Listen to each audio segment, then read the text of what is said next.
Hi everyone, welcome to our channel healthy kitchen உணவு மேரும். இன்றைக்கி மில்லட்ஸ் வச்சுட்டு ஒரு வாழைப்பூ ரைஸ் எப்படி பண்ணலாம் அப்படின்னு பார்க்கலாம். இதுக்கு நான் வந்து மில்லட்ஸ் நல்லா வேக வச்சு எடுத்திருக்கேன். நல்லா வேக வச்சுனாக்கா தண்ணி கொதிக்க விட்டு ஒரு 3 நிமிஷத்தில் நீங்கள் அதை நல்லா உதிர்வாக எடுத்துக்கணும். வாழைப்பூ க்ளீன் பண்ணி வச்சுருக்கேன். வெங்காயம் எடுத்திருக்கேன், பச்சை மிளகா, பூண்டு எடுத்திருக்கேன், கொண்டைக்கடலை வேக வச்சு எடுத்திருக்கேன்.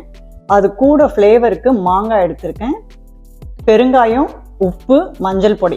இது கூட வந்து ஒரு பொரியல் வச்சு சாப்பிடணும்னு அவசியம் கிடையாது. அதுக்கு வந்து நான் அந்த மாங்காய், பச்சை மிளகாய், இஞ்சி, ஒரு பூண்டு, உப்பு சேர்த்து ஒரு சட்னி பண்ணியிருக்கேன். இதில் இருக்கிற காரமும் இதில் இருக்கிற அந்த ரைஸுக்கு நீங்கள் ஒரு காம்பினேஷனாக ஒரு லஞ்சுக்கு கொண்டு போகிற ஒரு டிஷ் எப்படி பண்ணுறதுன்னு பார்க்கலாம். இது வந்து வெயிட் மேனேஜ்மெண்ட் பண்ணிக்கிறவங்க சாப்பிடக்கூடிய ஒரு இது. எல்லாருமே சாப்பிடலாம், எல்லா வயசுக்காரங்களும் சாப்பிடலாம். நீங்கள் வந்து இந்த மாதிரி நிறைய கலர்ஸ் ஆஃப் டிஷ்ஷஸும் ஃப்ளேவர்ஸ் ஆஃப் டிஷ்ஷஸும் வீட்டில் ட்ரை பண்ணி பார்த்துட்டு உங்களோட கமெண்ட்ஸ் எனக்கு எப்படி இருக்குது அப்படின்னு எனக்கு கமெண்ட்ஸில் சொல்லுங்கள்.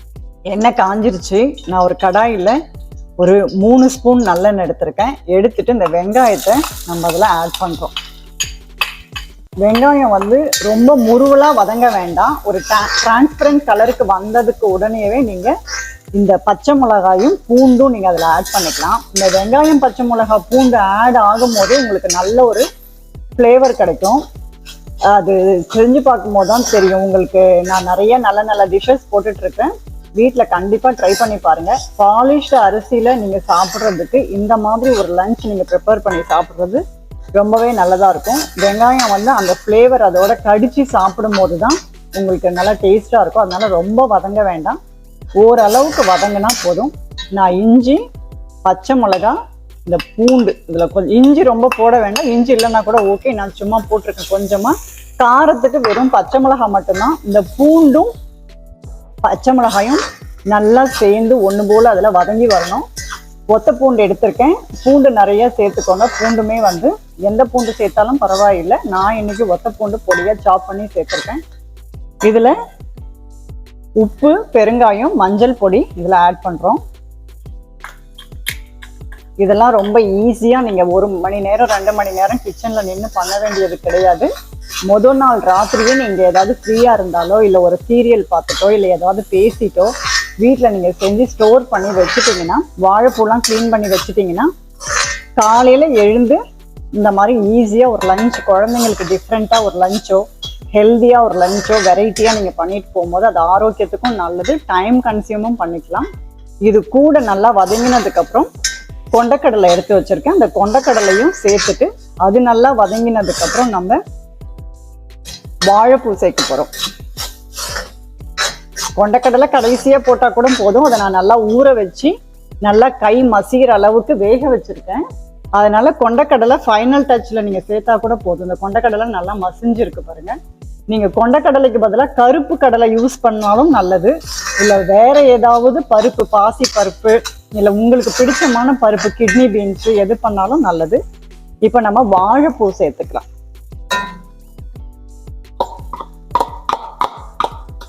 வாழைப்பூ வந்து நல்லா க்ளீன் பண்ணி நான் கழுவி க்ளீன் பண்ணி சுத்தமாக வச்சுருக்கேன். வாழைப்பூ ரொம்ப வேக வேண்டாம். சப்போஸ் அந்த துவர்ப்பு எனக்கு ரொம்ப ஒத்து வரலன்னு சொன்னால் ஒரு ஆவி நீங்கள் வேக வச்சுட்டு அந்த தண்ணியில் கொஞ்சமாக உப்பு, இந்து உப்பு சேர்த்து ஒரு எலுமிச்சம்பழம் பிழிஞ்சு அதை ஜூஸாக குடிச்சிட்டு கூட நீங்கள் அதுக்கப்புறமா அந்த வாழைப்பூவை நீங்கள் சேர்த்துக்கலாம். பட் அந்த வாழைப்பூவோட துவர்ப்பு வந்து ரொம்ப நல்லது அப்படிங்கிறதுனால தான் நான் அப்படியே போட்டிருக்கேன். அது அந்த மில்லட்ஸு, இந்த துவர்ப்பு ரொம்ப ஹெல்த்தியாக உங்களுக்கு இருக்கணும்னு. இனி நம்ம கொண்டைக்கடலை சேர்த்துடலாம். கொண்டைக்கடலை சேர்த்து அந்த தண்ணி அதில் இருக்கு பாருங்க, அந்த தண்ணியே போதும். கொண்டைக்கடலை சேர்த்து நல்லா அதை வேக வச்சுட்டு எப்படி ஒரு ரைஸாக மிக்ஸ் பண்ணுறதுன்னு பார்த்துக்கலாம். இது நல்லா ரெடி ஆயிடுச்சு. இதில் இப்போ நான் கிரேட் பண்ணி வச்சுருக்கேன் பச்சை மாங்காய் எடுத்திருக்கேன். இதை நான் தோலோடு தான் எடுத்திருக்கேன். அந்த தோலில் இருக்கிற துவர்ப்புமே ரொம்ப நல்லது. அதனால் வந்து 6 சுவை, ஒரு நாளைக்கு 6 சுவை நம்ம சேர்த்துக்கணும். நிறைய பேர் துவர்ப்பும் கசப்பும் சேர்த்துக்கிறதில்ல. இந்த மாதிரி நம்ம குழந்தைங்களுக்கும் பெரியவங்களுக்கும் செஞ்சு கொடுக்கும்போது நமக்கு அன்றாட தேவையான சுவையுமே கிடைச்சிரும். இங்கே பாருங்கள் எவ்வளோ கலர்ஃபுல்லாக இருக்குது. இதை அப்படியே நீங்கள் ஒரு சாலட் மாதிரி கூட சாப்பிட்லாம். பட் இதை நான் ரொம்ப வேகக்கூடாது மாங்காய். இதுல இனி நான் மில்லட்ஸ் ஆட் பண்றேன் பாருங்க. இந்த மில்லட்ஸ் வந்து கொஞ்சம் கொஞ்சமா இதுல ஆட் பண்ணிட்டு கொஞ்சம் பெரிய பாத்திரமா செய்யணும், சின்ன பாத்திரமா செய்யக்கூடாது. இல்லைன்னா நீங்க எவ்வளோ குவான்டிட்டி செய்கிறீங்களோ அதை பொறுத்து இருக்கணும் அந்த பாத்திரம். ஏன்னா கிளறி விடுறதுக்கு ஈஸியா இருக்கும், தீ பிடிக்க கூடாது, அனல் குறைவாகவும் இருக்கணும். இந்த மாதிரி பாருங்க, இந்த மாதிரி கரெக்டாக அதை ஒன்னோட ஒன்று நான் இரும்பு கடாய் எடுத்திருக்கேன். இதில் நல்லெண்ணெய் விட்டு இதெல்லாம் மிக்ஸ் பண்ணுறேன். எப்படி இருக்கு பாருங்க. இந்த மாதிரி ஒன்றும் பாதியமாக ஒட்டாமல் மிதமான தீயில வச்சு அந்த மஞ்சள் கலர், வாழைப்பூவு, கொண்டக்கடலை, மாங்காய் இதெல்லாம் வச்சு கரெக்டாக நம்ம மிக்ஸ் பண்ணிட்டு ஒரு ரைஸ் இது பண்ணணும்.